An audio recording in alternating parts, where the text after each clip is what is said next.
Well, hi guys, it's that time. It's our Bible teaching snippet of the day.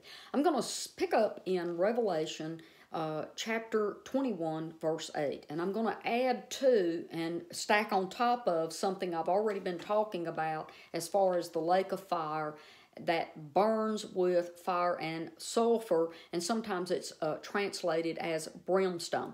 And I'm going to continue here, and just because these few little verses really has made people believe that God the Father, whose love never ends, right, and His mercy endures forever, is actually going to, when people die, people believe this, that once they die, it's over and done, and now God becomes this cold-hearted, get-even, mean, torture people in a pit of fire forever and ever without any end to it. And I've already covered that the word forever in those different translations does not mean in the Greek the word forever or never ending. I probably need to do one more teaching on that because I want to show you what the Greek words are that means never ending or without end, so you can understand the difference in aeon and aeonius. I need to do that as a wrap-up at some point on these teachings. But the word forever actually means for an age or a time period, okay? So today I want to read you Revelation 21:8, and here we go. It says, "But for the fearful and unbelieving, the abominable and murderers, whoremongers, sorcerers, idolaters," and watch this, "and liars." So, can I just take a side trail here and ask you, how many people you know, including holding the mirror up to your face, people who have never lied? Okay, I'm just saying. "And all, A-L-L, all liars, shall have their place in the lake which burns with fire and brimstone." And again, that word brimstone means sulfur, which is the second death. And I need to do a teaching on the second death. See, these verses all have meanings, but we don't understand them, right? So let me, and I'm not claiming that I have all truth in this. I'm saying that I've studied it enough that I have been able to understand that we've been mistaught that this lake of fire is not hell where people are thrown by Jesus for them to burn and burn and burn forever and ever in torment with no end. That is absolutely not what the book of Revelation is trying to teach right here, okay? So let's go ahead and talk about the lake of fire and brimstone signifies a fire burning with brimstone. The word brimstone or sulfur describes the character of the fire. And I talked a little about that because it means divinity. So let me keep reading here. It means divine, okay? It's the kind, it's trying to show you what it means, what type of fire, okay? And it says sulfur was sacred to the deity among the ancient Greeks and was used to fumigate, to purify, and to cleanse, and to consecrate to deity. For this purpose, they burned it in their incense. In Homer's Iliad, okay, one is spoken of as purifying a goblet with fire and brimstone. See, and when they were purifying this goblet, the goal was not to destroy it, but to purify it. Okay, let me keep reading. The verb derived from therion is theo, which means to hallow, to make divine, and dedicate to God. Okay, any Greek or any trained in the Greek language, a lake of fire and brimstone would mean, I'm going to slow down, in the Greek language, someone that understood the Greek, the way it was written, would understand that the lake of fire and brimstone would mean a lake of divine purification. Divine purification. And that word lake actually doesn't mean like this huge, massive lake. It means more a smaller pool, actually, but that's a different teaching too. Divine purification and divine consecration are the plain meaning in the ancient Greek. In the ordinary explanation, this fundamental meaning of the word is entirely left out, but nothing eternal torment is associated with this verse. Nothing about it. Nothing, this verse does not mean eternal conscious torment, but a purification. Okay.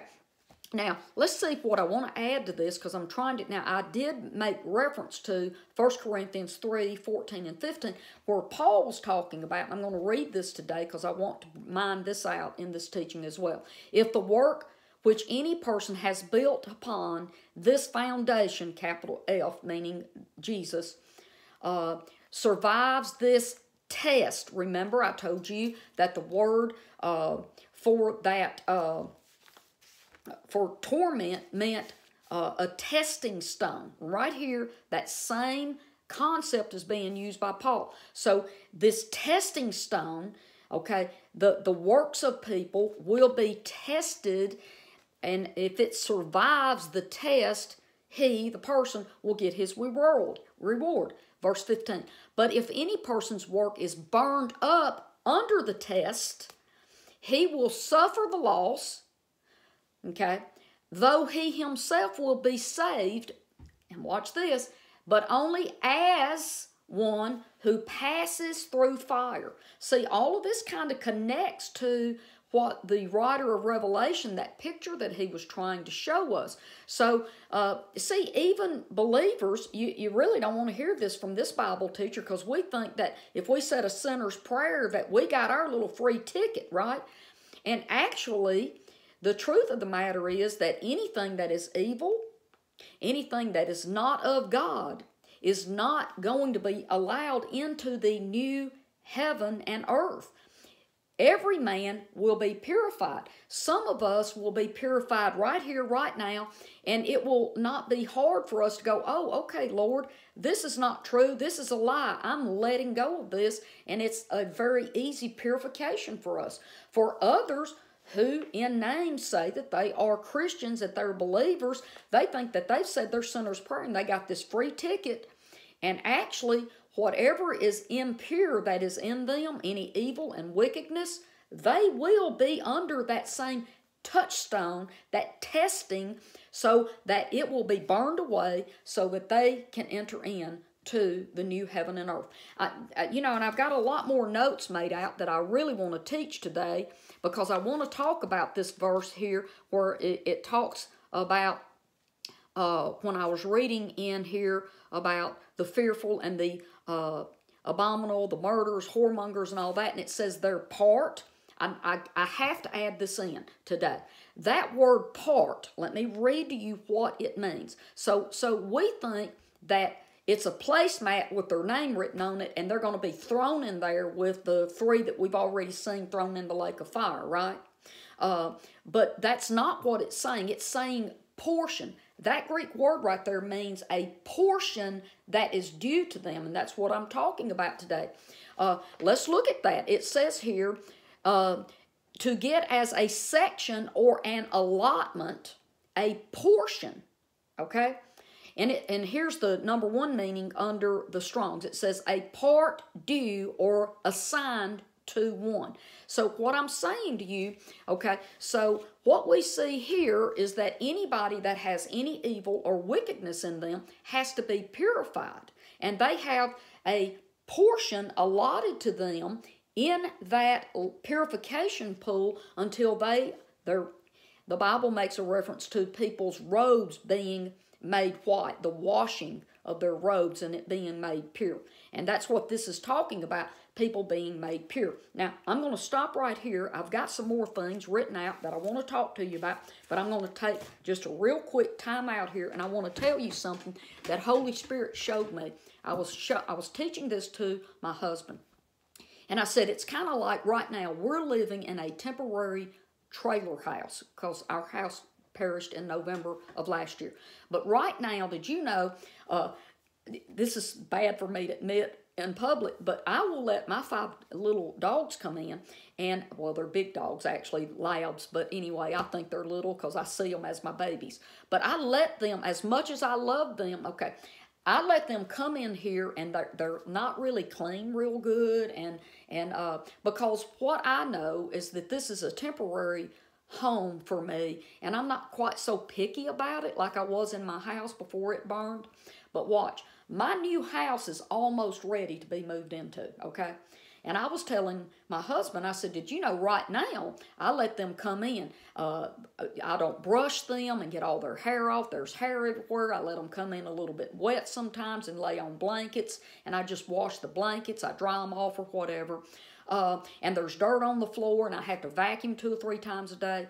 But when we get moved over into our new permanent home, I'm not going to let them do that anymore. I'm going to have to purify them. I'm going to have to prepare them to live in my new heaven and earth, okay?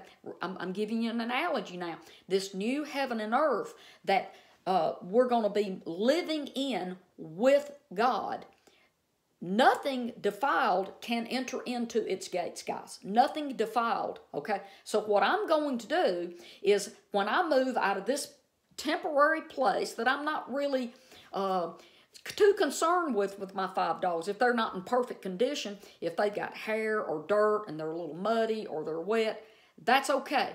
But when I move over into my permanent dwelling place, now, well, I'm going to start brushing them again. I'm going to make sure, and you can believe when it's been raining outside and they're muddy, they're not coming in. They're not entering my gates to defile my new place. And may I give you this analogy? Did you know when the new heavens and earth, and this is getting in the end of Revelation, the new heavens and earth, even those who have said a sinner's prayer, whatever evil or wickedness that is in them, God's going to clean you up. He's going to brush you down. He's going to get all that old extra hair off of you. He's going to, and I told my husband this, I said, and you know, we're going to make sure they don't have any ticks and fleas, no mud. They're just not going to mess up this new permanent home of ours. They're going to have to go back to the way that it was prior to the house burning, because I was particular about that. Now watch this reconciliation of all things, going back to the way God intended it to be. Did you know I had a certain house that I had certain standards in, and then my standards was lowered, and now I've let my animals come in and out and just kind of, I've gone easy on them. But did you know I will do this reconciliation of all things when I move back in my new permanent home? My babies are going to have to be cleaned up, brushed, tick-free, flea-free. They're not going to be dirty or anything. And may I propose to you that this is exactly what the end of Revelation is talking about, guys. God needs us to be pure and reconciled back to who we were in Genesis chapter 1 and 2. We were made in His likeness and image, and He is going to purify all of us. And those of us who have made Him Lord, and I'll use this analogy very quickly. I've used this with my husband too. It's like this popsicle and my sweet little grandbaby. When I look at him and say, baby, give Gammy the popsicle. It's not good for you. He's going to trust me and say, okay, Gammy, you can have the popsicle. And he will hand it to, because he trusts me to be good to him and want the very best for him. Now, there's going to be other little kids that when Gammy leans down and says, give me that, that's not good for you, they're going to scream and kick and be mad and throw a fit. These are the different levels of the purification of God taking away from us the things that cannot enter into the gates of His new city. Nothing defiled will enter in, not even through His own children, okay? He has a perfect place for all of us, and He will bring us back into perfection, right? Complete restoration of all things, so He can be all in all, including us, and in His new kingdom that is called the New Jerusalem or the New Heaven and Earth in the book of Revelation, okay? So I just want you to pray about this. I know that those analogies are kind of cool, I think, because God is going to brush us down and de-tick us and de-flea us and have us all cleaned up and purify us for us to live with Him the way He intended it to be in the very beginning, guys. So I know this was a little bit different of an ending than my normal teachings, but I want to say this. I love each and every one of you, and thank you for staying with me in this very controversial and challenging teaching about the restoration of all things and setting aside the lie of hell. I love you. Bye-bye.